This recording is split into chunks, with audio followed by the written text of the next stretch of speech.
پھر میں ڈھونڈنے لگا کہ کون کون سا قبیلہ بچیاں دفن کرتا ہے۔ یا رسول اللہ، میں 3 اونٹ دیکھ کر بچی لایا کرتا تھا۔ یا رسول اللہ، میں نے 360 بچیوں کی جان بچائی ہے۔ میری حویلی میں 360 بچیاں پلتی ہیں۔ حضور صلی اللہ علیہ وسلم مجھے بتائیں، میرا مالک مجھے اس کا اجر دے گا؟ دوستو، حضرت ساسا بن ناجیہ رضی اللہ تعالیٰ عنہ دروازہ رسول صلی اللہ علیہ وسلم پر کلمہ پڑھنے آئے۔ مسلمان ہونے کے بعد دوستو نبی کریم صلی اللہ علیہ وسلم کی بارگاہ میں عرض کرنے لگے کہ یا رسول اللہ صلی اللہ علیہ وسلم، ایک بات پوچھنی ہے۔ حضور صلی اللہ علیہ وسلم نے فرمایا پوچھو۔ کہنے لگے کہ یا رسول اللہ صلی اللہ علیہ وسلم، دور جاہلیت میں ہم نے جو نیکیاں کی ہیں ان کا بھی اللہ ہمیں اجر عطا کرے گا؟ کیا اس کا بھی اجر ملے گا؟ تو نبی کریم صلی اللہ علیہ وسلم نے فرمایا تو بتا، تم نے کون سی نیکیاں کی؟ تو کہنے لگے کہ یا رسول اللہ صلی اللہ علیہ وسلم، میرے 2 اونٹ گم ہو گئے۔ میں اپنے تیسرے اونٹ پر بیٹھ کر اپنے 2 اونٹوں کو ڈھونڈنے نکلا۔ میں اپنے اونٹوں کو ڈھونڈتے ڈھونڈتے جنگل کے اس پار نکل گیا جہاں پرانی آبادی تھی۔ وہاں میں نے اپنے 2 اونٹوں کو پا لیا۔ ایک بوڑھا آدمی جانوروں کی نگرانی پر بیٹھا تھا، اس کو جا کر میں نے بتا دیا کہ یہ 2 اونٹ جو ہیں یہ میرے ہیں۔ وہ کہنے لگا کہ یہ تو چرتے چرتے یہاں آ گئے تھے، تمہارے ہیں تو لے جا۔ انہی باتوں میں اس نے پانی بھی منگوا لیا، چند کھجوریں بھی آ گئیں۔ میں پانی پی رہا تھا اور کھجوریں بھی کھا رہا تھا۔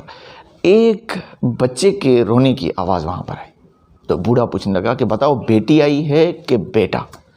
میں نے پوچھا کہ بیٹی ہوئی تو کیا کرو گے؟ کہنے لگا کہ اگر بیٹا ہوا تو قبیلے کی شان بڑھے گا، اگر بیٹی ہوئی تو ابھی یہاں اسے زندہ دفن کروا دوں گا، اسی لیے کہ میں اپنی گردن اپنے داماد کے سامنے جھکا نہیں سکتا، میں بیٹی کی پیدائش پر آنے والی مصیبت برداشت نہیں کر سکتا، میں ابھی دفن کروا دوں گا۔ حضرت ساسا بن ناجیہ فرمانے لگے کہ یا رسول اللہ صلی اللہ علیہ وسلم، یہ بات سن کر میرا دل نرم ہو گیا۔ میں نے اسے کہا کہ پھر پتہ کرو بیٹی ہے کہ بیٹا ہے۔ اس نے معلوم کیا تو پتہ چلا کہ بیٹی آئی ہے۔ میں نے کہا کہ کیا واقعی تو دفن کرے گا اس کو؟ کہنے لگا کہ ہاں۔ میں نے کہا دفن نہ کر، مجھے دے دے اس کو، میں لے جاتا ہوں۔ یا رسول اللہ صلی اللہ علیہ وسلم، وہ مجھے کہنے لگا کہ اگر میں بچی تم کو دے دوں تو تم کیا دو گے اس کے بدلے میں؟ میں نے کہا تم میرے 2 اونٹ رکھ لو، بچی مجھے دے دو۔ کہنے لگا کہ نہیں، 2 نہیں، یہ جس اونٹ پہ تو بیٹھ کے آیا ہے نا یہ بھی لے لیں گے۔ ساسا بن ناجیہ عرض کرنے لگے کہ ایک آدمی میرے ساتھ گھر بھیجو، یہ مجھے گھر چھوڑ کے آئے گا، میں یہ اونٹ اسے واپس دے دوں گا۔ یا رسول اللہ صلی اللہ علیہ وسلم، میں نے 3 اونٹ دیکھ کر ایک بچی لے لی۔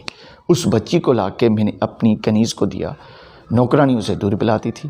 یا رسول اللہ صلی اللہ علیہ وسلم، وہ بچی میرے داڑھی کے بالوں سے کھلتی، وہ میرے سینے سے لگتی۔ حضور صلی اللہ علیہ وسلم، پھر مجھے نیکی کا چسکا لگ گیا۔ پھر میں ڈھونڈنے لگا کہ کون کون سا قبیلہ بچیاں دفن کرتا ہے۔ یا رسول اللہ، میں 3 اونٹ دیکھ کر بچی لایا کرتا تھا۔ یا رسول اللہ، میں نے 360 بچیوں کی جان بچائی ہے۔ میری حویلی میں 360 بچیاں پلتی ہیں۔ حضور صلی اللہ علیہ وسلم مجھے بتائیں، میرا مالک مجھے اس کا اجر دے گا؟ کہتے ہیں حضور صلی اللہ علیہ وسلم کا رنگ بدل گیا، داڑھی مبارک پر آنسو گرنے لگے، مجھے سینے سے لگایا، میرا ماتھا چوم کر فرمانے لگے کہ یہ تو تجھے اجر ہی تو ملا ہے، رب نے تجھے دولت ایمان عطا کر دی ہے۔